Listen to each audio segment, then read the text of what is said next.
Welcome to my nursing app.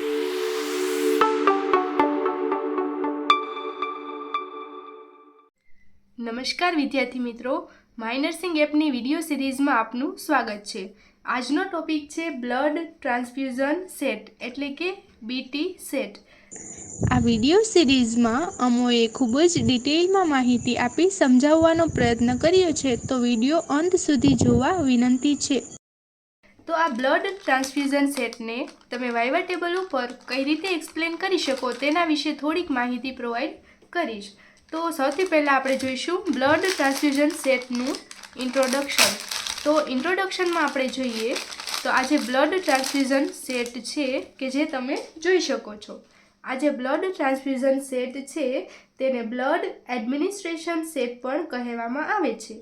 આ એક special પ્રકારનું મેડિકલ ડિવાઇસ છે કે જેનો યુઝ બ્લડ તથા બ્લડ પ્રોડક્ટને પેશન્ટની બોડીમાં એડમિનિસ્ટ્રેશન કરવા માટે યુઝ કરવામાં આવે છે. હવે આ ઇન્ટ્રોડક્શનને જોયા બાદ આપણે જોઈશું તેના ડિફરન્ટ પાર્ટ્સના નેમ. તો પાર્ટ્સમાં આપણે જોઈએ તો સૌથી પહેલાં આ જે બ્લડ ટ્રાન્સફ્યુઝન સેટ છે તેના આગળના ભાગે આવેલો હોય છે સ્પાઇકનો પાર્ટ, જે તમે જોઈ શકો છો. આ સ્પાઇકના પાર્ટ પછી આવેલો હોય છે ચેમ્બર વિથ ફિલ્ટર, એટલે કે આ ચેમ્બર આવેલી હોય છે તેની અંદરમાં તમે જોઈ શકો છો કે વ્હાઇટ કલરનું તેમાં ફિલ્ટર પણ અવેલેબલ છે. ત્યારબાદ આ જે ચેમ્બર વિથ ફિલ્ટર પછીનો પાર્ટ આવેલો હોય છે ટ્યુબિંગ. આ પીવીસી ટ્યુબિંગ તમે જોઈ શકો. હવે આ ટ્યુબિંગ પછીનો પાર્ટ આવેલો હોય છે રોલર ક્લેમ્પ, અથવા તો તેને રેગ્યુલેટર તરીકે પણ ઓળખવામાં આવે છે. હવે આ રોલર ક્લેમ્પ પછી પણ આવેલી હોય છે પીવીસીની ટ્યુબિંગ. હવે આ ટ્યુબિંગ પછી આવેલી હોય છે આ યલો કલરની હોય તેને ઇન્જેક્શન સાઇટ કહેવામાં આવે છે, અને ત્યાર પછીનો પાર્ટ હોય છે કનેક્ટર, અને કનેક્ટરના પાર્ટની બરોબર આગળ આવેલી હોય છે નીડલ. તો આવી રીતે આ જે બીટી સેટ એટલે કે બ્લડ ટ્રાન્સફ્યુઝન સેટ છે તેના ડિફરન્ટ પાર્ટ્સ અવેલેબલ હોય છે, જેમાં આ જે પાર્ટ હોય તેને એરવેન્ટ કહેવામાં આવે છે. હવે આપણે જોઈશું સૌથી પહેલાં આ સ્પાઇકનો પાર્ટ. આ જે સ્પાઇકનો પાર્ટ છે એ લોંગ અને આગળની બાજુએ પોઇન્ટેડ હોય છે, જેનો યુઝ એ બ્લડ એડમિનિસ્ટ્રેશન કરવા માટે બ્લડનો જે પાઇન્ટ હોય તેમાં આ સ્પાઇકને ઇન્સર્ટ કરવામાં આવે છે. ત્યારબાદ આવેલો હોય છે આ રેડ કલરનો પાર્ટ હોય તેને એરવેન્ટ કહેવામાં આવે છે. આ જે એરવેન્ટ હોય તેનો યુઝ એ જ્યારે બ્લડના પાઇન્ટમાંથી બ્લડ એ આ ચેમ્બરમાં જાય ત્યારે તેમાં રહેલી જે એક્સ્ટ્રા એર હોય તે આ એરવેન્ટ દ્વારા રિલીઝ થાય છે, અથવા તો તે બહાર એસ્કેપ થાય છે. હવે આવેલો હોય છે ડ્રીપ ચેમ્બરનો પાર્ટ. આ ડ્રીપ ચેમ્બરમાં બ્લડ એ જે બ્લડનો પાઇન્ટ હોય તેમાંથી આ ચેમ્બરમાં ડ્રોપ્સ રૂપે એન્ટર થાય છે. હવે આ ડ્રીપ ચેમ્બરને જોયા બાદ આપણે જોઈશું બ્લડ ફિલ્ટર, કે જે તમે આ જે ચેમ્બર છે તેની બરોબર અંદરના ભાગે આવેલી હોય છે.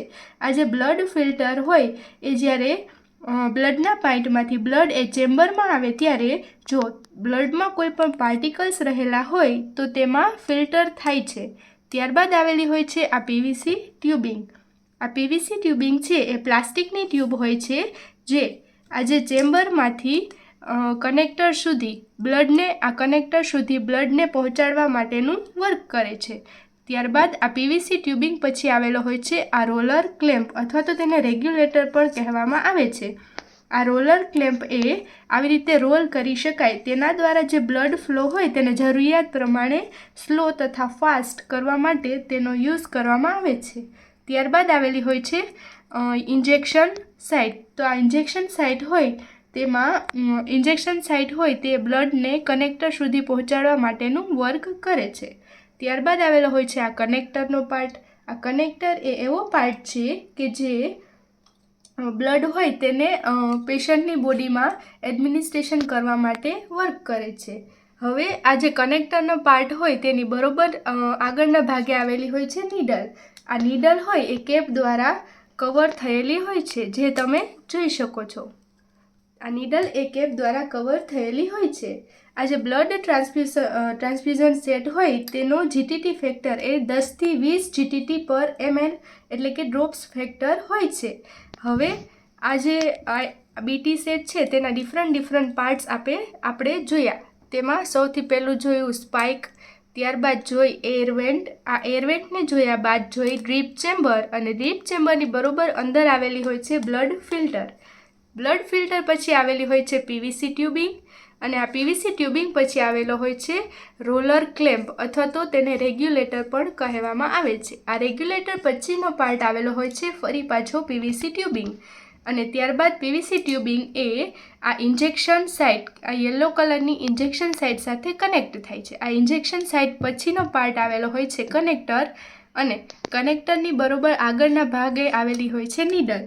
તો આવી રીતે આ જે બ્લડ ટ્રાન્સફ્યુઝન સેટ છે તેના ડિફરન્ટ પાર્ટ્સ અવેલેબલ હોય છે. હવે આ પાર્ટ્સને જોયા બાદ આપણે જોઈશું બ્લડ ટ્રાન્સફ્યુઝન સેટમાં યુઝીસ.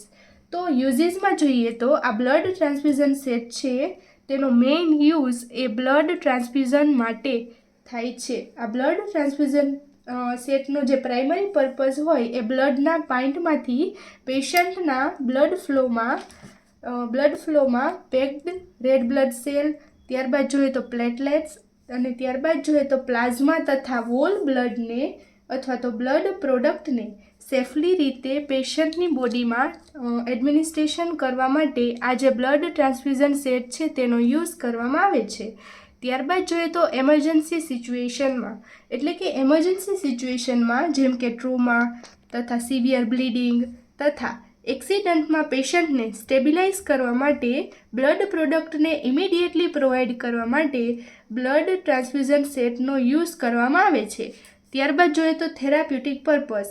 તો બ્લડ ટ્રાન્સફ્યુઝન સેટ એટલે કે આ જે બીટી સેટ છે તેનો યુઝ એ થેરાપ્યુટિક પ્રોસિજરમાં પણ થઈ શકે છે, જેમ કે પ્લાઝમા ફરેસિસ અથવા તો એક્સચેન્જ ટ્રાન્સફ્યુઝન, કે જ્યાં પેશન્ટના બ્લડમાં જે સ્પેસિફિક પ્રોડક્ટ હોય તેને રિમૂવ કરવામાં આવે છે અને ડોનરના બ્લડ પ્રોડક્ટ સાથે રિપ્લેસ કરવામાં આવે છે. હવે આ હતા આ જે બ્લડ ટ્રાન્સફ્યુઝન સેટ છે તેના ડિફરન્ટ યુઝીસ, જેમાં આપણે જોયું બ્લડ ટ્રાન્સફ્યુઝન માટે, ત્યારબાદ જોયું એમરજન્સી સિચ્યુએશનમાં તેનો યુઝ થાય, અને ત્યારબાદ જોયું થેરાપ્યુટિક પર્પઝ માટે. તો આવી રીતે ડિફરન્ટ યુઝીસ એ આ બ્લડ ટ્રાન્સફ્યુઝન સેટના થઈ શકે છે. હવે આપણે જોઈશું કે આ જે બ્લડ ટ્રાન્સફ્યુઝન સેટ છે તેને યુઝ કર્યા બાદ તેની આફ્ટર કેર એટલે તેને ડિસ્કાર્ડ કઈ રીતે કરવી. તો સામાન્ય રીતે આ જે બ્લડ ટ્રાન્સફ્યુઝન સેટ હોય એ ડિસ્પોઝેબલ એટલે કે સિંગલ વખત જ યુઝ કરી શકાય તેવો હોય છે. તો તેમાં સૌથી પહેલાં આ જે નીડલ હોય તેને પ્રોપરલી રિમૂવ કરી અને પંક્ચર પ્રૂફ કન્ટેનરમાં ડિસ્કાર્ડ કરવી. ત્યારબાદ જે આ બ્લડ ટ્રાન્સફ્યુઝન સેટ છે તેને પ્રોપરલી કટ કરી અને તેમાં બ્લડ છે એ રહેલું હોય છે, જેના કારણે આ જે બ્લડ ટ્રાન્સફ્યુઝન સેટ હોય એ કન્ટામિનેટેડ હોય છે, તેથી તેને પ્રોપરલી યલો બેગમાં ડિસ્કાર્ડ કરવી. હવે તમે જોઈ શકો છો કે આ બ્લડ ટ્રાન્સફ્યુઝન સેટ અને બ્લડ ટ્રાન્સફ્યુઝન સેટ તમે જોઈ શકો છો, અને ત્યારબાદ તમે જોઈ શકો છો આ ઇન્ટ્રાવિનસ એટલે કે આઈવી સેટ. તો આ બંનેમાં ડિફરન્સ શું હોય તે આપણે જોઈએ. તો આ જે આઈવી સેટ અને આ જે બ્લડ ટ્રાન્સફ્યુઝન સેટ છે તેનો મેઇન ડિફરન્સ એ હોય છે કે આઈવી સેટ હોય તેમાં જે આઈવી સેટમાં જે ફિલ્ટરનો પાર્ટ હોય એ સ્મોલ આવેલો હોય છે, અને આ જે બીટી સેટ એટલે કે બ્લડ ટ્રાન્સફ્યુઝન સેટ છે તેમાં જે આ ફિલ્ટરનો પાર્ટ તમે જોઈ શકો એ લાર્જ આવેલો હોય છે. તો આ મેઇન ડિફરન્સ છે, કારણ કે આ જે આઈવી સેટ હોય તેમાં માત્ર ફ્લુઇડને ફિલ્ટર થવાનું હોય છે, અને આ જે બ્લડ ટ્રાન્સફ્યુઝન સેટ હોય તેમાં બ્લડ એટલે કે લાર્જ પાર્ટિકલ્સ હોય તેને ફિલ્ટર થવા માટે તેમાં લાર્જ ફિલ્ટર અવેલેબલ હોય છે. તો આવી રીતે આ જે આઈવી સેટ અને બ્લડ ટ્રાન્સફ્યુઝન સેટ બંનેના ડિફરન્સ હોય છે.